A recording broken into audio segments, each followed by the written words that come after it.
پہلی بنیاد توحید ہے، دوسری بنیاد نماز ہے۔ اسلام کی جو دوسری بنیاد ہے وہ نماز ہے۔ نماز ایک اہم عبادت ہے، محترم بالشان عبادت ہے۔ جب یہ ایک اہم عبادت ہے اور اسلام کا ایک اہم رکن ہے تو اس کو سیکھنا بہت ضروری ہے۔ بہت سارے لوگ نماز میں ایسی غلطیاں کر دیتے ہیں جس سے نماز ہوتی ہی نہیں ہے، نماز فاسد ہو جاتی ہے ان کی۔ اس لیے نماز کا سیکھنا نہایت ضروری ہے۔ جو طریقہ آپ کو بتایا جائے اسی طریقے پہ انشاءاللہ ہم لوگ نماز پڑھیں گے انشاءاللہ۔ نماز ادا کرنے سے پہلے 7 شرائط کا ہونا ضروری ہے۔ نماز کے 7 شرائط ہے نا، وہ 7 شرطوں کا پایا جانا ضروری ہے۔ اگر اس میں سے کوئی ایک شرط چھوٹ جائے تو نماز نہیں ہوگی۔ نماز سے پہلے کی جو شرائط ہے، پہلی شرط کیا ہے؟ بدن کا پاک ہونا۔ نماز کے صحیح ہونے کے لیے بدن کا پاک ہونا ضروری ہے۔ اب بدن کی جو پاکی ہے وہ 2 طرح کی۔ انسان جو ایک تو حدث اصغر ہے، ایک حدث اکبر ہے۔ حدث اکبر کہا جاتا ہے اس کو کہ جس سے انسان کا پورا جسم ناپاک ہو جاتا ہے۔ حدث اکبر اگر ہو گیا ہے کسی کو تو وضو کرنے سے اس کی نماز نہیں ہوگی۔ حدث اکبر کا مطلب ہے اس کا پورا جسم ہی ناپاک ہے، اس کو غسل کرنا پڑے گا، اس کو نہانا پڑے گا۔ بغیر غسل کیے ہوئے اس کی نماز نہیں ہوگی۔ ایک ہے حدث اصغر، چھوٹی ناپاکی۔ جیسے بے وضو انسان ہے تو بے وضو کو حدث اصغر کہا جاتا ہے۔ وضو جو ٹوٹ جاتا ہے گویا وہ حدث اصغر ہو گیا، تو حدث اصغر سے پاک ہونا بھی ضروری ہے۔ تو نماز کے شرائط میں سے پہلی شرط بدن کا پاک ہونا۔ بدن دونوں حدثوں سے پاک ہونا چاہیے۔ نماز کی دوسری شرط ہے کپڑے کا پاک ہونا۔ ہمارے جسم پر جو کپڑا ہے وہ کپڑا پاک ہونا چاہیے۔ جسم پر کرتا پاجامہ لنگی حتیٰ کہ ٹوپی یا دستی جو بھی ہے سب پاک ہونا چاہیے۔ دوسری 2 شرط ہو گئی۔ اب تیسری شرط ہے جگہ کا پاک ہونا۔ جس جگہ ہم نماز پڑھ رہے ہیں اس جگہ کا بھی پاک ہونا ضروری ہے۔ ہمارا بدن پاک ہے، ہمارے کپڑے پاک ہیں، لیکن ہم جہاں پر نماز پڑھ رہے ہیں وہ جگہ ناپاک ہے تو ہماری نماز نہیں ہوگی۔ سب یاد کیجئے، 3 شرط ہو گئی، بدن کا پاک ہونا، کپڑے کا پاک ہونا اور جگہ کا پاک ہونا۔ چوتھی شرط ہے ستر کا چھپانا۔ کیا ہے؟ ستر کا چھپانا۔ ستر مرد کا الگ ہے، عورت کا الگ ہے۔ مرد کا ستر ناف سے لے کے گھٹنے تک، گھٹنا شامل ہے، گھٹنا چھپا لینا چاہیے۔ یہ ناف سے لے کر کے گھٹنے تک اگر چھپا ہوا ہے تو نماز ہو جائے گی۔ لیکن بہتر طریقہ اور سنت طریقہ کیا ہے کہ شرعی لباس میں رہیں، کرتا پاجامہ ٹوپی پہ رہیں، سنت طریقہ۔ نماز کے صحیح ہونے کے لیے ستر کا چھپانا ضروری ہے۔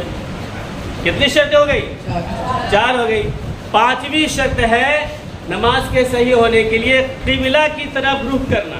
کعبہ کی طرف ہمارا رخ ہونا چاہیے، ہمارا چہرہ ہونا چاہیے، جب ہی ہماری نماز ہوگی۔ 5 ہو گئی۔ 6ٹھی شرط ہے وقت کا ہونا۔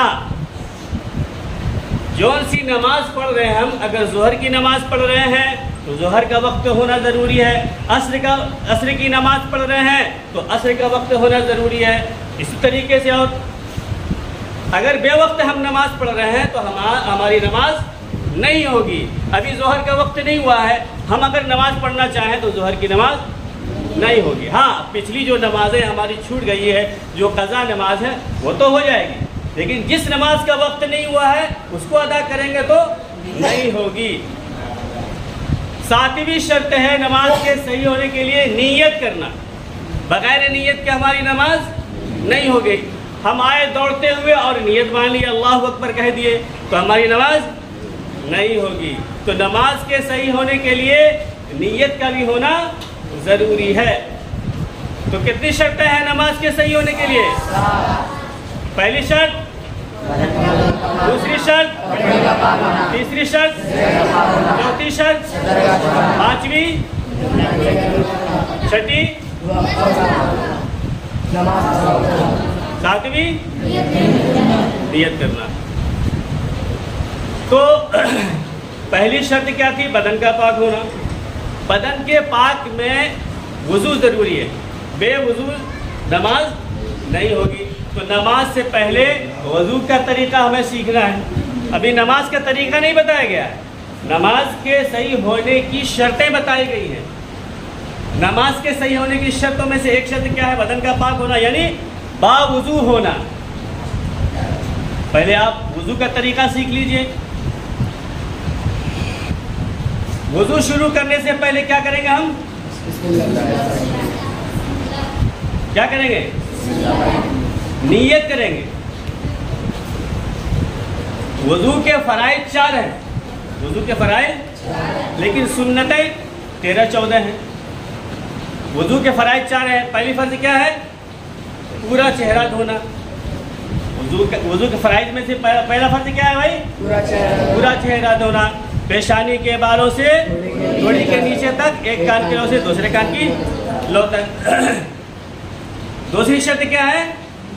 دونوں ہاتھ کہنیوں سمیت دھونا. کہنیوں تک نہیں، کہنیوں سمیت. اور تیسرا فرض کیا ہے؟ چوتھا حصہ سر کا مسح کرنا. اور پانچواں فرض کیا ہے وضو میں؟